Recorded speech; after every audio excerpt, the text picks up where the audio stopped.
अस्सलाम वालेकुम। आज हम पाइथागोरस थ्योरम को डिस्कस करेंगे। इसके अंदर हम ये देखेंगे कि ये होता क्या है, फिर हम इसका प्रूफ भी करेंगे। हमारे पास इसकी स्टेटमेंट है कि किसी भी राइट ट्रायंगल में square of length of the hypotenuse equal to the sum of the square of length of other two side of right triangle. Mean कि अगर हमारे पास कोई भी एक राइट ट्रायंगल गिवन हो तो उसके हाइपोटेनस की लेंथ का स्क्वायर अगर लें वो इक्वल आएगा बेस की लेंथ के स्क्वायर प्लस परपेंडिकुलर की लेंथ के स्क्वायर के। मीन कि अगर हम इस राइट ट्रायंगल के अकॉर्डिंगली देखें तो हमारे पास जो हाइपोटेनस की लेंथ है वो ए है, बेस की सी है और परपेंडिकुलर की बी है। तो हमारे पास क्या आ जाएगा, A square is equal to C का स्क्वायर प्लस बी का स्क्वायर। मीन के हाइपोटेनस का square is equal to base का स्क्वायर प्लस परपेंडिकुलर की लेंथ का स्क्वायर। अब हम आते हैं इसके प्रूफ की तरफ कि प्रूफ हमारे पास क्या है कि हमने कोई भी एक राइट ट्रायंगल सपोज कर लेनी है। कोई भी एक राइट ट्रायंगल सपोज करें, इसकी 3 और कापियाँ लें, हमारे पास टोटल 4 राइट ट्रायंगल बन जाएंगी। इस तरह अगर हम देखें, हमारे पास देखें 4 ट्रायंगल हमारे पास गिवन है, 4 राइट ट्रायंगल। हमने एक ली, उसकी 3 कॉपियाँ और लेनी, हमारे पास क्या बन जाएगी 4 ट्रायंगल।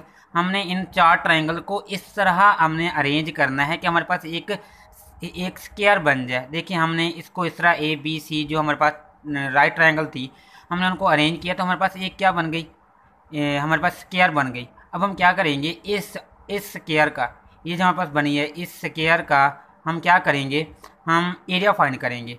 फिर हम एरिया कैसे फाइंड करेंगे, देखें हमारे पास स्क्वायर बन गई। अब हमने क्या करना है, इसका एरिया फाइंड करना है। तो हमें पता है कि जो स्क्वायर की हर साइड की जो लेंथ होती है वो सेम होती है। तो अब क्या करें, आपने किसी स्क्वायर का अगर एरिया फाइंड करना हो तो क्या करते हैं, product of each side with itself. Mean के हर साइड को अगर उसी से मल्टीप्लाई कर देते हैं तो उस स्क्वायर का हमारे पास एरिया फाइंड हो जाता है। तो अब देखिए हमारे पास इसके अकॉर्डिंगली देखिए, अगर हमने इन 4 जो हमारे पास ट्राइंगल थी हमने उनको अरेंज किया, हमारे पास एक स्क्वायर बन गई, ये आउटर स्क्वायर हमारे पास बन गई। अगर हम इसका अगर हम हर साइड देखिए हमारे पास ए प्लस बी बन रही है, ए प्लस बी, देखिए ए प्लस बी, इस साइड ये वाली साइड भी और ये वाली साइड भी, मीन कि हर साइड हमारे पास क्या है ए प्लस बी है। जब हम इनको इसका हम एरिया फाइंड करेंगे तो वो क्या होगी, आप कोई भी साइड ले उसको उसी से मल्टीप्लाई कर दे तो हमारे पास उस स्क्वायर का क्या आ जाएगा, एरिया फाइंड हो जाएगा। हमने ये वैसे ही किया। इक्वेशन नंबर 1 इसको नाम दे दें। अब हम इसी स्क्वायर का हम एक और तरीके से भी एरिया फाइंड कर सकते हैं। वो कैसे, हमारे पास देखें इस स्क्वायर के अंदर चार राइट ट्रायंगल हैं, 4 राइट ट्रायंगल हैं और एक इनर स्क्वायर है। तो अब हम क्या करेंगे, इन 4 राइट ट्रायंगल का एरिया फाइंड करेंगे और इस इनर स्क्वायर का भी एरिया फाइंड करेंगे और इन सब को ऐड कर देंगे तो हमारे पास क्या आ जाएगा, आउटर स्क्वायर का एरिया आ जाएगा। मीन कि हम उस जो हमने पहले फाइंड किया हुआ है उसको किसी और मेथड से भी हम फाइंड कर सकते हैं। तो क्या किया हमने, इस राइट ट्रायंगल का एरिया फाइंड किया, हमारे पास क्या आ जाएगा, हाफ बेस मल्टीप्लाई हाइट। इसी तरह इस ट्रायंगल का भी, इस ट्रायंगल का और इस ट्रायंगल का, और इस इनर स्क्वायर का हमने इनर स्क्वायर का बता चुका हूँ। हमारे पास कोई भी स्क्वायर हो हम उसकी किसी भी साइड को उसी से मल्टीप्लाई कर दें तो हमारे पास क्या आ जाता है, हमारे पास उस स्क्वायर का एरिया फाइंड हो जाता है। तो हमारे पास इसकी हर साइड क्या है, सी है, तो सी मतलब कि सी को सी से मल्टीप्लाई करेंगे तो हमारे पास आंसर क्या आएगा, सी स्क्वायर आ जाएगा। हमने 4 ट्रायंगल के एरिया को